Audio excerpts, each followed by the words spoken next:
Le meilleur compagnon du prophète était le zikr. Si nous regardons la vie du prophète, toute sa vie est jalonnée de zikr et de rappel de Dieu. Dans n'importe quelle situation de la vie, il y avait un zikr à faire. S'asseoir, il y avait un zikr à faire. Se lever, il y avait un zikr à faire. Sortir de ce soir, il y avait un zikr à faire. Rentrer de ce soir, il y avait un zikr à faire.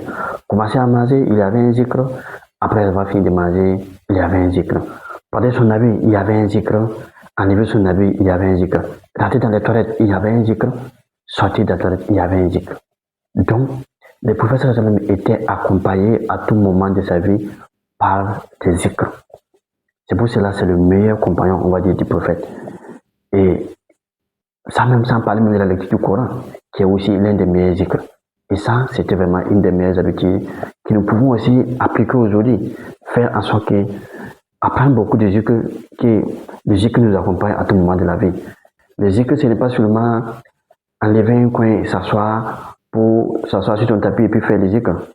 Bien sûr qu'il y a ça, mais c'est aussi profiter des temps libres, des temps de loisivrité, si on fait un voyage, profiter de tous ces temps-là. Quand on est sur son engin en train de partir au travail, sur le chemin, au lieu de passer 30 minutes à penser à tout et de n'importe quoi, ça peut être servi pour véritablement se rappeler de Dieu, zikrer, et cela véritablement nous sera bien utile.